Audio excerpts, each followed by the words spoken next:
Good morning to all મિત્રો, આજના લેક્ચરમાં આપણે vehicle maintenance and garage practice subject અંતર્ગત chapter number 3 maintenance and overhauling of vehicles different system અંતર્ગત engine overhauling જે આપણે સેક્શન ચાલુ કરેલું છે તો તેનામાં આગળ વધીશું.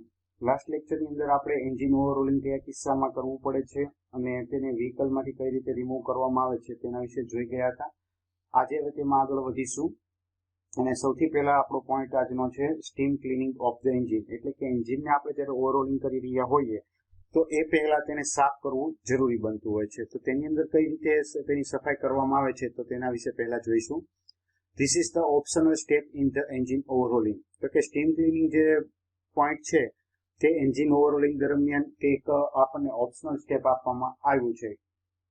Before the disassembly of the engine, generally engine is steam cleaned to remove the heavy deposit which will create the difficulty in disassembly of the engine. હવે જ્યારે કોઈ પણ એન્જિનને આપણે ઓવરહોલિંગ કરી રહ્યા હોઈએ છીએ તો તે વખતે તેને સૌથી પહેલા બને ત્યાં સુધી એન્જિનને ખુલ્લું કરતા પહેલા તેને જે સપાટ તેની જે ઉપરનું બાહ્ય આવરણ છે તો તેને સાફ કરવું જોઈએ. અને તેને સાફ કરવા માટે ઘણી વખત આપણે તેની ઉપર કોઈ પણ પ્રકારના ડસ્ટ કે એવા પાર્ટિકલ લાગેલા હોય અથવા ઓઇલી સપાટી હોય તો તે જ્યારે આપણે ડિસમેન્ટલ કરતા હોઈએ તો તે વખતે આપણને થોડી ઘણી મુશ્કેલીનો સામનો કરવો પડતો હોય છે. તો આવું ના થાય તેના માટે આપણે પહેલા જ્યારે કોઈ પણ એન્જિનને ખોલી રહ્યા હોઈએ છીએ તો તે વખતે તેને સૌથી પહેલા સાફ કરવું જરૂરી બનતું હોય છે. Engine can also clean using the spray washer which spray solvent or pressurized water. આ ઉપરાંત એન્જિનને ક્લીન કરવા માટે આપણે સ્પ્રે વોશરનો ઉપયોગ કરવો જોઈએ કે જેની અંદર સોલ્વન્ટનો સ્પ્રે કરવામાં આવે છે અથવા તો કોઈ પણ પાણી જે છે તેને પ્રેશરાઇઝ રીતે સ્પ્રે કરવામાં આવે છે. Be careful while steam cleaning the engine that any type of injury does not occur to you. જ્યારે પણ આપણે સ્ટીમ ક્લીનિંગ એન્જિનની અંદર કરી રહ્યા હોઈએ છીએ તો તે વખતે આપણને કોઈ પણ પ્રકારની મુશ્કેલી ના થાય તે રીતે આપણે એન્જિનનું ક્લીનિંગ કરવું જોઈએ અને એટલી સાવચેતી કાળજી રાખવી જરૂરી બનતી હોય છે.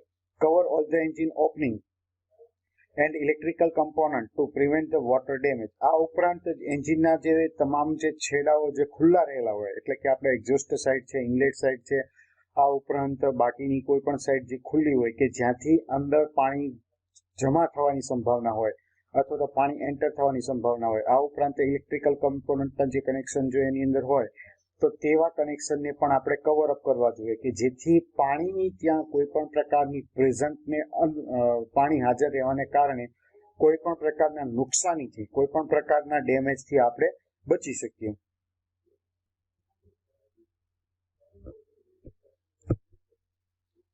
નેક્સ્ટ આવે છે એન્જિન ડિસએસેમ્બલી પ્રોસિજર. એટલે હવે આપણે એન્જિનને કઈ રીતે ખોલવાનું હોય તો તેના વિશે જોઈએ. The representative diagram below show the major component of the engine is mounting location. એક નીચે આપણને એક ફિગર દર્શાવવામાં આવી છે નીચેની સ્લાઇડમાં કે જેની અંદર એન્જિનના જે મેજર કમ્પોનન્ટ છે તે એકબીજાની સાથે કઈ રીતે માઉન્ટિંગ કરવામાં આવે છે તો તેના વિશે દર્શાવવામાં આવેલું છે. While disassembling the engine, all the gasket, seal, hoses, o-ring are to be discarded and do not to be used again. જ્યારે કોઈ પણ એન્જિનનું ડિસએસેમ્બલિંગ કરી રહ્યા હોઈએ છીએ તો આ વખતે તેની અંદરથી અથવા તો તેમાં જે ગાસ્કેટ લગાડવામાં આવતા હોય છે, સીલન્ટ લગાડવામાં આવતા હોય કે હોઝ લગાડવામાં આવતી હોય અથવા તો ઓરિંગ લગાડવામાં આવતી હોય તો તેવા બધા જ પાર્ટને આપણે નવા ઇન્સ્ટોલ કરવા જોઈએ જે આપણે ઉપયોગમાં લીધેલા છે અથવા તો એન્જિનની અંદર એન્જિનમાંથી જે બહાર કાઢીએ છીએ તો તેને ફરીથી ઉપયોગમાં ના લેવા જોઈએ. While disassembling the dirt is to be removed so it become easy to disassemble the engine. હવે જ્યારે કોઈ પણ એન્જિનનું આપણે ડિસએસેમ્બલ કરી રહ્યા હોઈએ છીએ તો તે વખતે ત્યાંથી ડર્ટ અને ડસ્ટ ને એવા બધા સાફ કરી દેવા જોઈએ કે જેથી આપણે જ્યારે એન્જિનને ડિસએસેમ્બલ કરી રહ્યા હોઈએ તો આપણે સરળતાથી એન્જિનનું ડિસએસેમ્બલ કરી શકીએ. The checklist is prepared for certain part during the disassembly to determine that they are to be used again or not.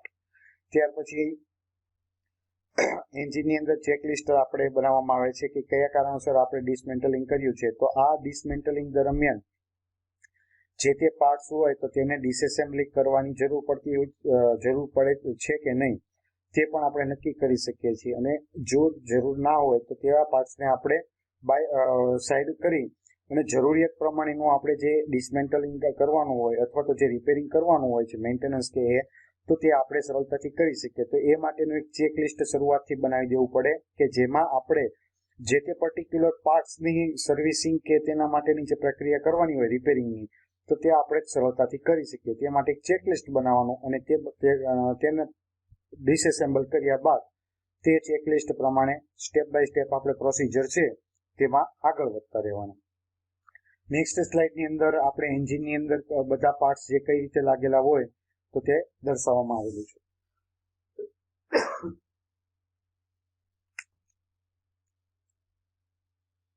આગળ અને પાછળ એન્જિનની આગળની સાઈડ અને પાછળની સાઈડ પાર્ટ્સ અનુક્રમે કઈ રીતે લગાડવામાં આવેલા છે દર્શાવેલા છે. આ એન્જિનનો આગળનો ભાગ છે, આ પાછળનો ભાગ છે. આ સાઈડની અંદર આપણે જે ફ્યુલ ઇન્જેક્શન પંપ લગાડીએ છીએ ડીઝલ એન્જિન માટે, તો આ ડીઝલ એન્જિન માટેનું એક સેટઅપ કઈ રીતે હોય તે દર્શાવવામાં આવેલું છે. અહીંયા આપણે ચાર્જિંગ સિસ્ટમ માટેનો અલ્ટરનેટર છે, આ એસી સિસ્ટમ માટેનું કમ્પ્રેસર છે, ત્યારબાદ આ પુલી ડ્રાઈવ બધા જે એકબીજા સાથે માઉન્ટ કરવામાં આવી હોય અને રિલેટિવ મોશન થતી હોય તે દર્શાવવામાં આવેલું છે. અહીંયા સ્ટાર્ટર મોટર દેખાડવામાં આવેલી છે. આ બધા ઇન્જેક્ટરના સેટ છે 6 સિલિન્ડર એન્જિન માટે. આ એનું હેન્ડ પ્રાઇમરી છે, બરોબર. નીચેના ભાગે આ છે તે ઓઇલ સમ્પ છે. તો આ રીતે એન્જિન જે છે તે આખું તૈયાર કરવામાં આવતું હોય છે. નેક્સ્ટ હવે આગળ વધીએ. Engine disassembly checklist. હવે જ્યારે એન્જિનને ડિસએસેમ્બલ કરીએ છીએ તો તેના માટે અમુક જે ચેક પોઈન્ટ છે તો તે કયા ધ્યાને લેવા તો તે આપણે નીચે પ્રમાણે દર્શાવવામાં આવેલું છે. Injection pump drive gear bagless. Injection pump છે તો તેના માટેનો જે ગિયર છે ડ્રાઈવ ગિયર એનો બેકલેસ કેટલો છે તે મેઝર કરવાનો અને તે ચેક કરવો પડે. એટલે કે ઇન્જેક્શન પંપ આપણે જે ફ્યુલ ઇન્જેક્શન પંપ છે તો તેને આપણે ડ્રાઈવ ગિયરની સાથે મેચ કરેલું હોય તો આ ડ્રાઈવ ગિયર સાથે તેનું બેકલેસ યોગ્ય છે કે નહીં તે સૌથી પહેલા ચેક કરવામાં આવે છે. નેક્સ્ટ આવે છે કેમ shaft gear bagless. Crank shaft અને કેમ શાફ્ટની અંદર આપણને ખ્યાલ છે કે 1/2 રિવોલ્યુશન ઉપર કામ કરી રહ્યું હોય છે. તો આવા કિસ્સામાં કેમ શાફ્ટ ગિયરનો બેકલેસમાં પૂરતા પ્રમાણમાં છે કે નહીં તેને ચેક કરવું પડે છે. નેક્સ્ટ આવે છે lubricating pump drive gear bagless. Lubricating pump એટલે કે ઓઇલ પંપના ડ્રાઈવ ગિયરનો બેકલેસ યોગ્ય છે કે કેમ તે ચેક કરવામાં આવે છે. ત્યારબાદ કેમ શાફ્ટનો એન્ડ પ્લે ચેક કરવાની છે. અને નેક્સ્ટ આવે છે ક્રેન્ક શાફ્ટનો એન્ડ પ્લે. એટલે કે આ ક્રેન્ક શાફ્ટ અને ક્રેન્ક શાફ્ટ જે છે તો તે શાફ્ટના બંનેના એન્ડ પ્લે ચેક કરવાના પણ ચેકલિસ્ટની અંદર આપણે જરૂરી બનતા હોય છે. For the engine overhauling, many special tools are required, which are specially designed and made to meet the work requirement. એન્જિનના ઓવરહોલિંગ માટે અમુક પ્રકારના જે ટૂલ્સ જે છે તે સ્પેશિયલ ડિઝાઇન કરવામાં આવેલા હોય છે અને તેની જરૂરિયાત પણ રહેતી હોય છે. એટલા માટે જ્યારે અમુક વર્કિંગ કન્ડિશન એવી હોય કે જ્યાં સ્પેશિયલ ટાઈપના ટૂલ્સની જરૂર પડતી હોય તો આવા કિસ્સામાં આપણે આવા સ્પેશિયલ પર્પઝ ટાઈપના જે ડિઝાઇન કરેલા ટૂલ્સ જે છે તે તેની જરૂરિયાતને અનુલક્ષીને ઉપયોગ કરવાના રહેતા હોય છે. Special tools required for engine overhauling procedure are given in table on the next page with the tool number application along with the photo of tool working method. Next આપણે જે નીચે સ્ટેપ બાય સ્ટેપ જે ઓવરહોલિંગ process છે તો તેની અંદર આપણે કઈ રીતે ઓવરહોલિંગ દરમિયાન સ્પેશિયલ પર્પઝ ટૂલ્સનો ઉપયોગ કરવો જરૂરી બનતો હોય તો તેના માટેના જે અમુક તબક્કાઓ જે છે કઈ રીતે તેનું એટેચમેન્ટ કરવામાં આવે છે, કઈ રીતે ચેક કરવામાં આવે છે, કઈ રીતે ખોલવામાં આવે છે તો તે બધું દર્શાવવામાં આવેલું છે. નેક્સ્ટ આવે છે સિલિન્ડર હેડ એસેમ્બલીને કઈ રીતે ખોલવાની. તો સૌથી પહેલા જોઈએ to remove the cylinder head. Remove the rocker arm cover, loosen the cylinder head bolt or rocker arm support bolt as per the sequence shown in the figure. Start with M10 bolt and then M12 bolt. Use the special tool French cylinder head bolt.